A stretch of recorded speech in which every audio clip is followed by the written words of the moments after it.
Magandang gabi po. Marami ng mga mensahe mula sa ibang nilalang, mula sa mga extraterrestrials, mga Pleiadian, iba pang mga nilalang sa kabilang dimensyon, para makatulong sa tao, makatulong na maisalba ang ating planeta. May mga babala tungkol sa nuclear war. We see some problems among nations, especially nuclear weapons. Babala laban sa artificial intelligence. We should not give the super intelligence or the AI part so much autonomy over our decision making and future political reign. So, Babala sa tuluyang pagkasira ng ating planeta. Take care of the nature because this nurtures you, every one of you. Ano bang ginagawa ng tao? Tayo ba'y sumusunod dito? Tayo ba'y nakikinig? Marami ng mga mensahe, astronomical events, tayo'y titingala sa kalawakan, makikita natin na marami mga nagpapakitang mga UFO. Makikita niyo po sa screen nito ang isang flying object or UFO na nakita ng mga sundalong Ukrainian sa kanilang drone footage. At mga kakaibang mga events sa ating kalawakan, sa ating kapaligiran, mga namamatay, at yung iba'y talagang matinding trahedya. Gabi ng Misteryo.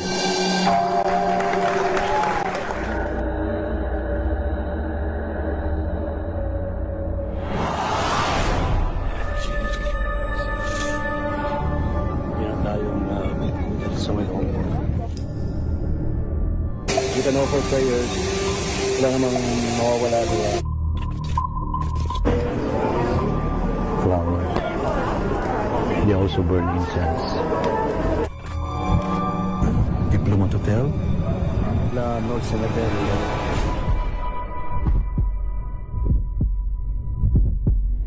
Inadvertently opened a portal to another dimension.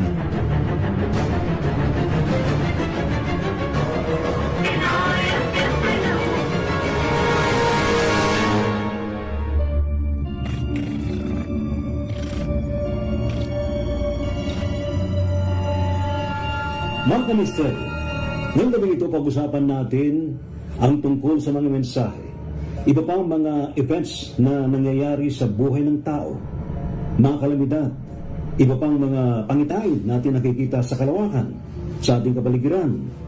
Ano bang ibig sabihin ito para tayo'y matulungan miangat ating kamalayan sa ikalimang dimensyon? May mga kapanalan po tayo na magbibigay sa atin ng kaukulang mga mensahe. Paano nga ba ma-interpret itong mga ganitong mga messages from higher beings ngayong gabi ito? Ating pag-uusapan, ano nga ba yung ascension at ang healing. At kung nakikita nyo, ano nga ba yung Schumann resonance, atin din pag-uusapan yan. Ano nga ba yung effect niyan sa atin collectively, kung ano yung mga physical symptoms na nararanasan natin, at kung ano yung mga possible na pwede nating magawa para mas malessen yung effect niya sa atin. At kung nakikita nyo rin, pag-uusapan din natin yung mga solar flares, ano nga ba yung effect din yan sa katawan natin, at iba pang mga astrological events na nangyayari sa atin na makakatulong din para sa ating ascension, at ano ba yung mga healing modalities natin na maaaring magamit para mas makatulong sa atin na mas palakasin pa yung energetic field natin. Ibabahagi ko sa inyo ang aking nangyari sa aking miraculous healing at yung aking paglalakbay sa buhay tungo sa ascension. Sana po magkita tayo sa Sabado ng gabi. And of course, magkaroon din tayo ng talakayan. Ilan na nga ba ang mga advanced beings na dito sa ating planeta? O din na pag-usapan natin to sa ibang pagtalakay natin sa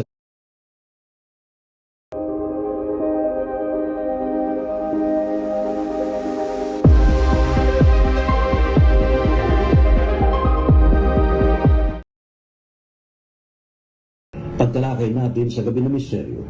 Mahalaga malaman natin ano nga ba ang mga nilalang na masasabi nating negative at mga nilalang na positive, at mga nilalang na makatutulong sa atin sa ating evolution, sa ascension process na ginagawa ngayon sa tao. Atin pong susubuking talakayin ng iba't ibang race, species o lahi ng mga galactic humans na dating nakatira na sa mga planeta at sa mga moons ng ating mga planeta ng ating solar system. Madaming milyon tao na ang nakakaraan hanggang sa ngayon, nakatira pa rin. At lalong-lalo na po ang planeta, ang dating planeta sa pagitan ng Mars at Jupiter na ngayon ay isang asteroid belt na pinangalanan nila mga Galactic Federation extraterrestrials na planetang Maldek. Ngayong Holy Week, pag-isipan nating ma-interpret itong ganitong mga mensahe. At ano nga ba ang maaaring magawa natin? Pagdarasal, meditasyon, at iba pang gawain na makatutulong sa atin para may angat ang ating kamalayan sa mas mataas na dimensyon. Ano ba ang dapat nating ginagawa pag Holy Week para sa ating pong soul healing?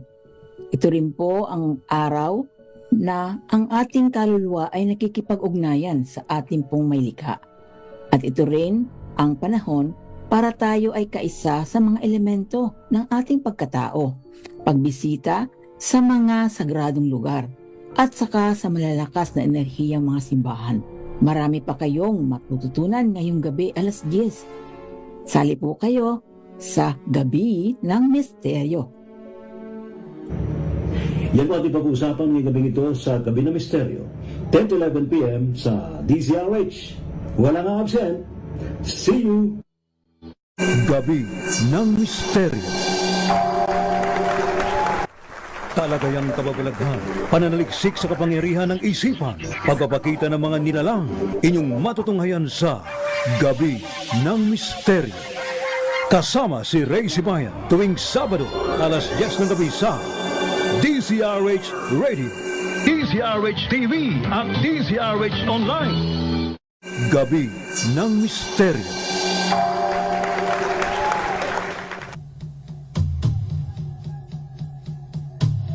Magandang gabi po Luzon, Visayas, Mindanao. Welcome again sa pang-edisyon ng Gabi ng Misteryo ngayon pong gabing ito ng Sabado. Ngayon po ay March 23, 2024. Uy, next week na ho ang Holy Week, Semana Santa, so kayo ba'y ready na? Ready nang mag-ayuno, magtika, magmuni-muni, mag-interpret ng mga messages na dumarating sa ating buhay. Yan naman talagang layunin po ng Semana Santa, Of course, reconnection po natin yan sa ating pong lumikha, At marami pa rin hong mga pamaraan na pwede nating gawin to connect our spiritual aspects sa poong lumikha, Ngayon pong gabing ito, napaka-interesting po natin pag-uusapan. Actually, malawak yung ating maaring talakay ngayon, kaya pagkakasya natin sa sa ating oras. Unang-una muna ay pag-uusapan natin yung mga recent na mga messages na dumating sa atin, and we can interpret sa ating na nakakaya ng ating pangunawa. Ano nga bang maaring magawa natin sa mga mensaheng ito? At ngayong pong gabing ito, mga kaibigan, present po, unang-una muna atin muna kumusahin ang lugar kung nasa ngayon, si Ma'am Jo Villasano. Dr. Jo, ma'am, magandang gabi po sa inyo. Welcome again sa ating program, Gabi na Misteryo. Magandang gabi, Ray. At sa lahat ng mga kasama natin sa studio, si Norman sa Amerika, Dr. Talisayon sa Pilipinas, at yung iba pa po na mga na-invite ninyo, at sa lahat ng mga kamisteryo. Yes, medyo maayos na po ang panahon natin, hindi na masyadong malamig. Papunta na po kami sa spring season. Yun, spring season na pala dyan sa Russia, Habang katatapos naman ng election dyan, dyan sa Russia, And I think mamaya din, Ma'am Jo, syempre, maybe you can share kung paano nga bang religious activities dyan sa Russia, and of course yung interpretation po ninyo dun sa isang UFO sighting, na nakita ho dyan sa area ng Ukraine, ano po, at kung ano pa yung mga ginagawang hakbang ng mga extraterrestrials, mga UFO, para mapigilan itong pinangambahan natin na sumiklab ang nuclear war, ano ha? Sana naman ay hindi matuloy, ano po. Ma'am Jo. Yes, yun po ang ating dinadasal na itigil na po yung cycle ng destruction. Yes. Hindi kailangan po natin sa ating ascension ang paninira ng ating kalikasan at Alright. ang mga tao po. Tama po yan. Thank you so much, Ma'am Jo. Babalikan kita, no ha? Dito naman sa ating studio ay ating makapanayan po sa gabing ito si Brother J. Brother J, magandang gabi sa iyo. Welcome again sa ating program, Gabi ng Misteryo. Magandang gabi po sa atin lahat at sa magandang buhay. At salamat po at ako po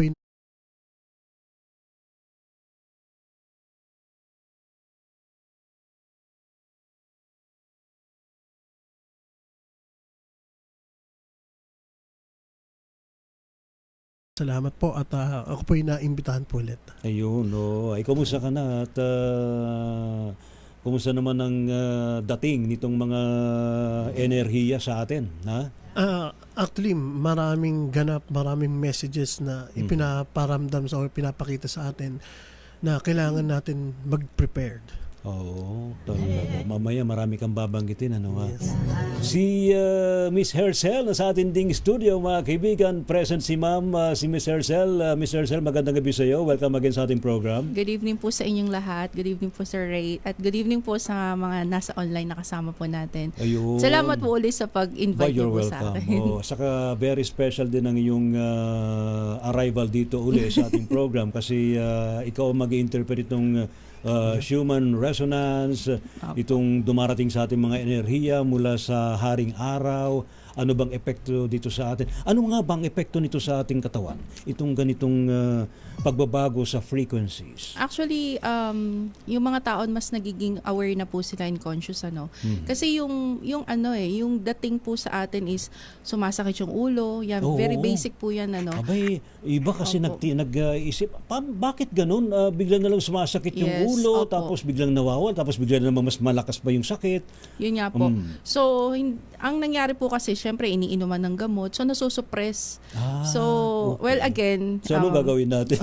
Magano pa rin kayo, mag-consult pa rin kayo sa doctor. Pero kung nakikita nyo na yun na parang kakaiba siya, na yung iba yung sakit ng ulo kasi pag may mga energies na pumapasok sa earth natin. So, yung kumbaga hindi siya nag-i-stay sa isang part ng ulo natin, palipat-lipat siya.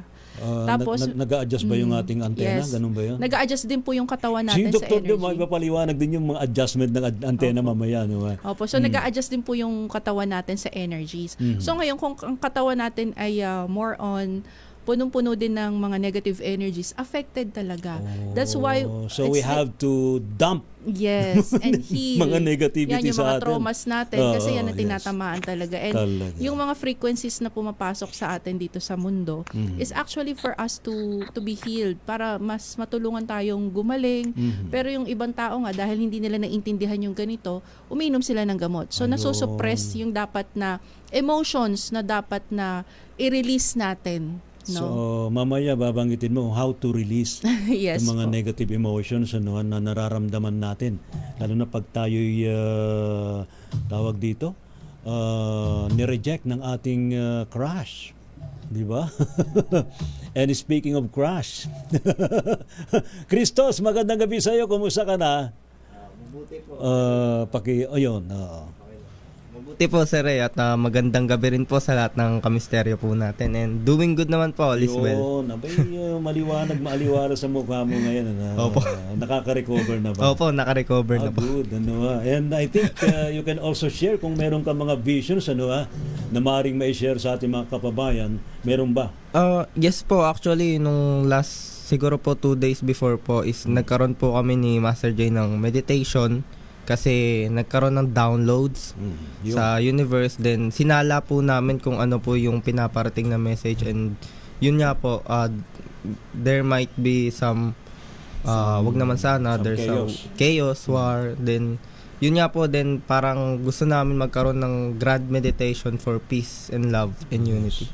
Malaking bagay, di ba, Brother J? I think tuloy-tuloy yung ginagawa ninyong mga event, no? Yes po. So, kailangan natin magpatuloy kasi marami ng messages na ipinaparating sa atin. Parang kailangan ng unity. Yun yung mga message na pagkakaisa. Yung, sa mga lahat ng nakakaunawa ng ganitong practices. No? So, I think siguro kahit na magkakaiba ng mga religion or religious practices, no? Yeah. Basta dapat mag-attune tayo sa poong lumikha. Yes, opo. And we can also share our energies para ma-heal itong ating planet. Opo. Ayan. And speaking of healing, mga kaibigan, nasa atin din pong program via Zoom, si Dr. Serapin Talisayon. Dr. Talisayon, sir, magandang gabi po sa inyo. Welcome again sa ating program, Gabi ng Misteryo. Ay maraming salamat, Ray, at nandito ulit ako at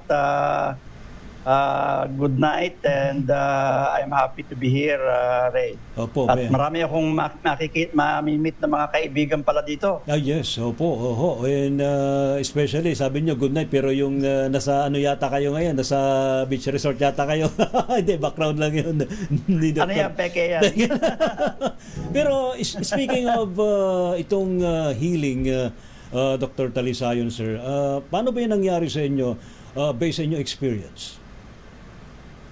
Ay to make it very quick, Ray, nung September 1987, kasi ako po ay merong sakit sa puso, escape beats or arrhythmia.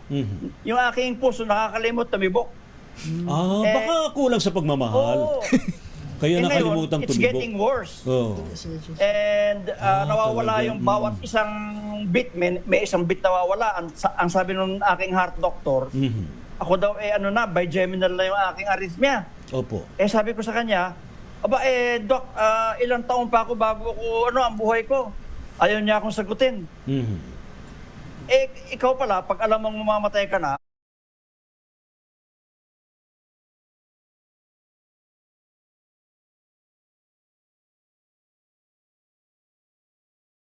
ang dami mong iniisip. Ang dami mong mga tanong. Opo. Ang dami mong mga alalahanin, ganyan. And finally, kinausap ko si Jesus, si Yeshua. Sabi ko, kung ako ay kukunin na, okay na sa akin. Opo. At ako ay tanggap ko ang aking pan.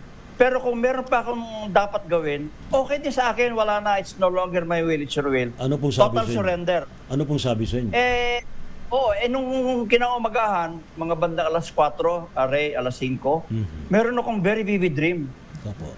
At doon sa dream na yon, nandoon si Yeshua.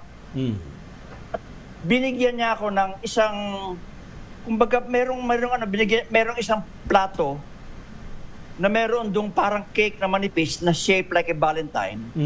Binigay niya sa akin. Ako, tinanggap ko dun sa dream na yon, tuwan-tuwa ako.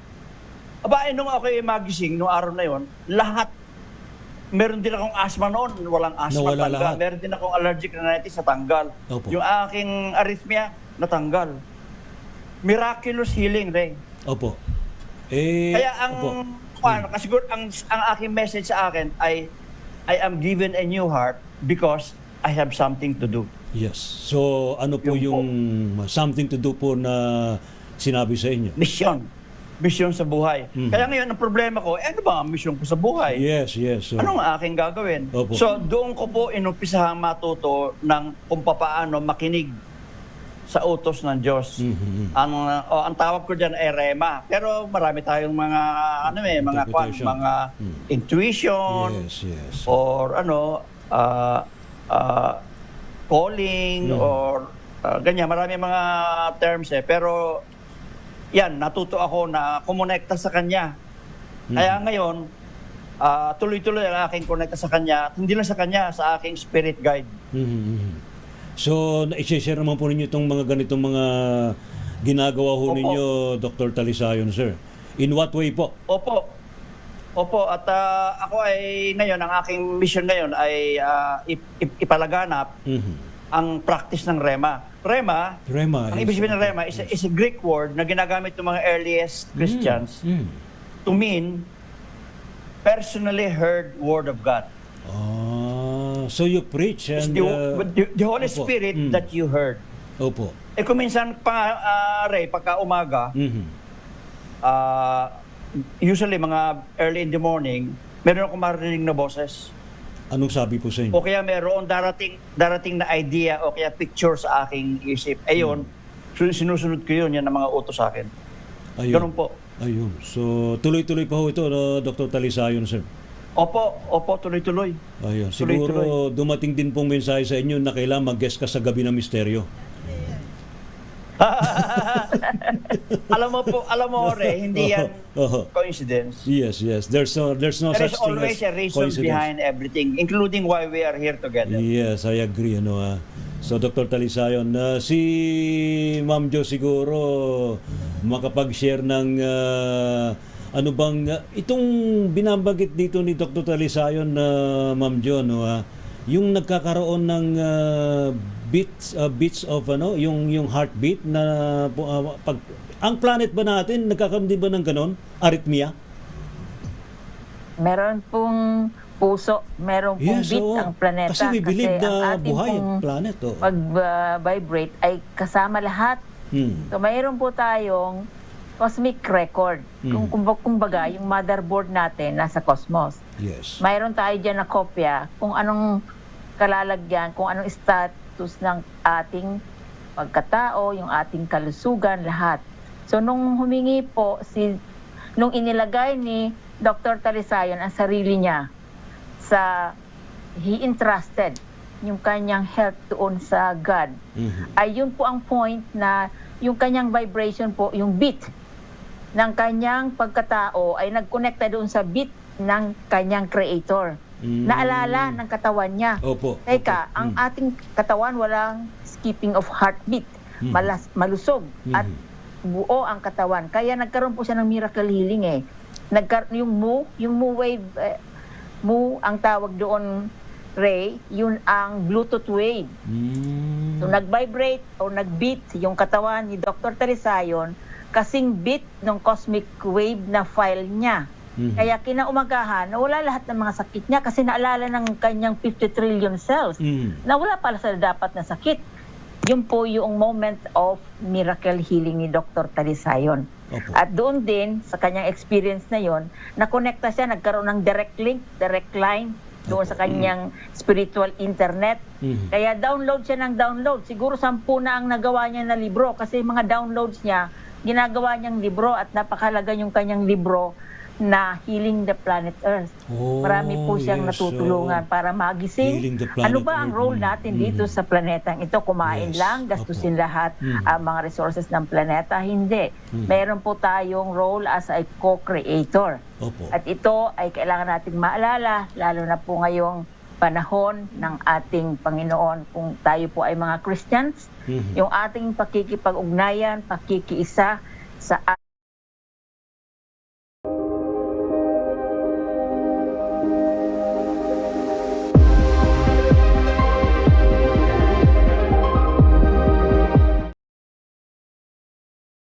ating sarili. Yung ating Lenten season na kung tawagin ay itong Holy Week, Semana Santa. Opo. Na magiging parang Santa. Nasa saint vibration Be a tayo saint, lahat sa Oh. panahong ito. Ibig sabihin, bumabalik po tayo doon sa spark of God's light kung saan tayo nakahubog, kung saan tayo nakaformat. Yung po ang kahalagahan ng ating paggunita ng Semana Santa. Itong binabanggit po niyo, Dr. Joe, na we download information from the cosmos, and at the same time itong mga general messages to save our planet, wala bang particular na mga beings na nagpapadala nito? Parang lahat yata sila, no? Nagbibigay ng ganitong mga messages. Parang unified sila to send these messages para sa atin to save the planet. Yes, Ray, kasi yung ating pong structure sa cosmic field para din po dito sa ating physical world. Yes. 'Di ba? Meron tayong mga servers, meron diyan sa inyo ngayon, yung smart, yung globe and so on. So yan po mga daluyan ng mga mensahe at saka meron po tayong mga sources of information. Example, kung halimbawa, nakapag-download si Dr. Talisayon dun sa Jeswa Code or Jesus Christ Code, nakuha niya yung code ng unconditional love. Pag doon naman sa mga mensahe na kukuha natin sa ating Mother of Christ, ang program niya ay yung merciful and compassionate energy. So yun naman makukuha natin. Yun naman sa mga star seeds, yung lalo na po yung mga nanggaling ang 40 o plus above ng liwanag doon sa group of Pleiades star group, yung sinasabi natin na mabinubuksan ngayon.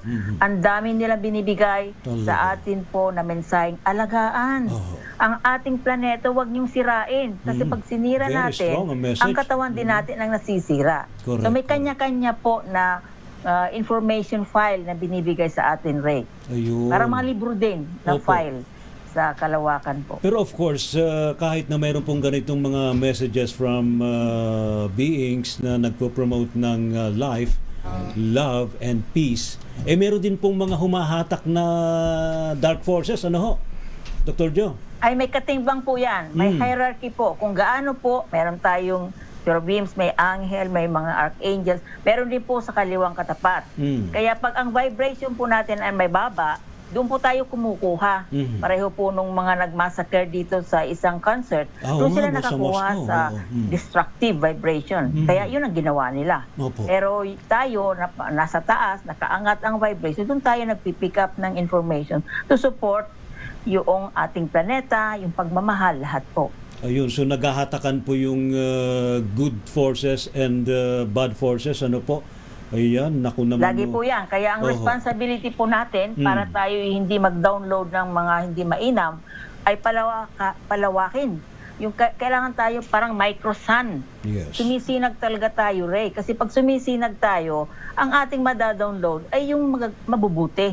Yung lahat kabutihan, creative na mga gawain. Hindi pag yung tayo ay walang liwanag, ano ang makukuha mo? Pareho din. Pag ang signal mo sa iyong telepono ay isang bar lang, wala tayong makukuha mo. Wala tayong maiintindihang mainam. Ganon din po sa spiritual downloading. Ayun. Siguro matanong ko nga ngayon din, isa pa rin nating guest tonight, si Norman Imperial, nag-research siya tungkol sa mga extraterrestrials. Norman, magandang gabi sa iyo. Welcome again sa ating program. How are you, Norman? Wala kang audio. Ayan. Ayan. Okay, good evening and good morning po sa ating mga tagapakinig. Sana kayo sa ating kasamang panig ng mundo. Sa ating sa Pilipinas, good evening po sa Luzon, Visayas, Mindanao. Magandang gabi ho sa Dr. Joe and Dr. Serafin Talisayon. Sa mga iba pa tagapakinig natin nakita sa ng studio. Nakita mo na ba yung mga extraterrestrials na nasa good forces and nasa dark forces? Nasa dark force? Ang nakita ko pa lang dito, actually sa Dark Force, meron akong extensive experience sa kanila sa astral. Sa astral realm na mga nakaitim. Siguro, that was around 2009. Parang, kumbaga, maybe can consider it as an astral attack. Yung nagpadala ng mga nakaitim na hood. Nakikita ko kasi, usually naka-blindfold yung mata ko.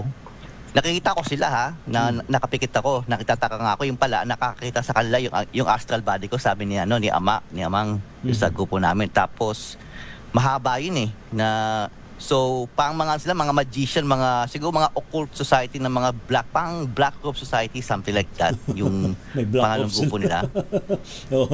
Hindi naman kaya to MIB, di naman. Hindi naman, talaga parang may pagkano mga tipo may tawag daw dyan. May biglang bumulong. Shadow people daw tawag sa kanila. Shadow people. Oo. Di ba? Opo. Ano siya? Nakikita ko talaga, nakapikit ako, natutulog ako. Sa pinto may babae nakaitim na naka-side view. Na parang siguro tinatansya ako. Nagtataka nga ako yung pala, astral body ko rin nakakita sa kanya. Yes. That was around 2009,